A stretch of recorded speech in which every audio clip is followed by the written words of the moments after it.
Congress party ఒకవేళ మళ్ళీ భారతదేశంలో అధికారంలోకి రావాలంటే ఏం చేయాలి అంటే రేవంత్ రెడ్డిని ఫాలో అవ్వాల్సిన అవసరం ఉంది. ఎందుకంటే రేవంత్ రెడ్డి లేని విషయాన్ని ఉన్నట్టు, ఉన్న విషయాన్ని లేనట్టు ప్రజలకు చెప్పడం కోసం బూత్ లెవెల్లో కార్యకర్తలను పెంచి పోషించడం జరిగింది. ఈ కార్యకర్తలు అనేవాళ్ళు ప్రజలలో ఎప్పుడు పార్టీ పైన వ్యతిరేకత రాకుండా, పార్టీ మీద ఎటువంటి చెడాభిప్రాయం కలగకుండా వాళ్ళ పక్క నుంచి మాటల ద్వారా ఎల్లప్పుడూ ఆ పార్టీని బతికించే ప్రయత్నం చేశారు. అంతేకాకుండా రేవంత్ రెడ్డి సీఎం కావడానికి కూడా రేవంత్ రెడ్డిని విపరీతంగా మోయడం చేశారు. విపరీతంగా ఎత్తుకొని మోయడం వల్ల ఈ బూత్ లెవెల్ కార్యకర్తలందరూ ఈరోజు తెలంగాణ రాష్ట్రంలో కాంగ్రెస్ పార్టీ అధికారంలోకి రాగలిగింది. ఇది రేవంత్ రెడ్డి యొక్క రాజకీయ చతురతగా భావించాలి. ఇటువంటి రాజకీయ చతురత భారతదేశ వ్యాప్తంగా లేనందున రాహుల్ గాంధీ దగ్గర ఇట్లా జనాలను కలుపుకపోవడం, జనాలను రెచ్చగొట్టడం అనే ఈ రెండు మాటల వాక్చాతుర్యము లేదు, జనాలను కలుపుకపోయే లక్షణం లేదు. ఈ రెండు అవలక్షణాల వల్ల భారతదేశంలో కాంగ్రెస్ పార్టీ అధికారంలోకి రాకుండా పోయింది.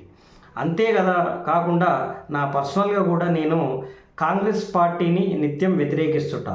ఎందుకంటే కాంగ్రెస్ పార్టీ అనేది, కాంగ్రెస్ పార్టీ నాయకులు కేవలం ఈ సంస్థాగత డెవలప్మెంట్ కోసం, అంటే తన కింది స్థాయి కార్యకర్తల నుండి పై స్థాయి నాయకుల వరకు అందరికీ మేపుకుంటూ వారి స్వార్థం కోసం, వారి స్వలాభం కోసం, పార్టీని బలోపేతం చేసుకోవడం కోసం సామాన్య ప్రజలపైన అనేక విధాలుగా ట్యాక్సుల రూపేణా, ఇంకా ఎన్నో రకాలుగా ధరల పెంపు విషయంలో ఇట్లా ప్రజల యొక్క అవసరాలు, ప్రజలకు కావలసిన రోడ్డు రవాణా వ్యవస్థ అన్నింటినీ పక్కన పెట్టి వాళ్ళ స్వార్థమే ప్రధాన ఎజెండాగా వాళ్ళ జీవితాలను మొదలు పెడతారు, సాధిస్తారు.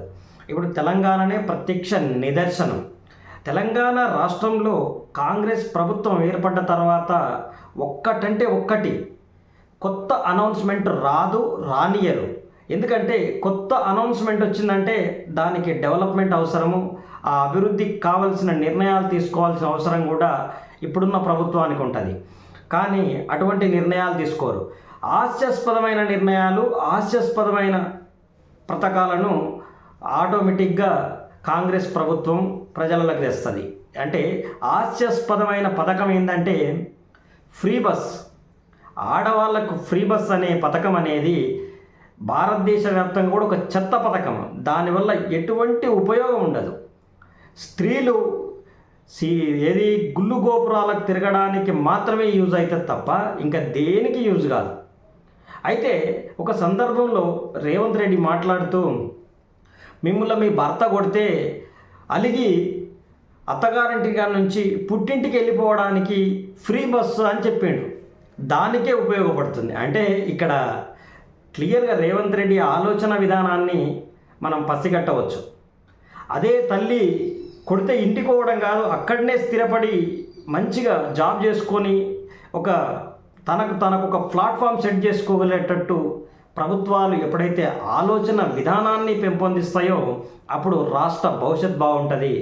ఫర్ ఎగ్జాంపుల్ కేసీఆర్ అనే వ్యక్తి ఒక మహాశక్తిలాగా ల్యాండ్ రేట్స్ని పెంచడం వల్ల ఒక రైతు ఒక పెండ్లి చేయాలంటే ఒక 2 ఎకరాల భూమి అమ్మాల్సిన దుర్గతి ఉంటుండే. ఇప్పుడు అరెకరం భూమి ఇస్తే పిల్లని చేసుకుంటా అని ఎగబడుతున్నారు. ఎందుకంటే అతని యొక్క విజనరీ ఆలోచన, సామాన్యుడు అభివృద్ధి కావాలనే ఆలోచన వల్ల కేసీఆర్ అది సాధించగలిగిండు. రేవంత్ రెడ్డి దగ్గర అది లేకపోవడం వల్ల అలివిగాని హామీలను ఇవ్వడం, ప్రజలను మభ్యపెట్టే ప్రయత్నం మాత్రం చేస్తూనే ఉన్నాడు.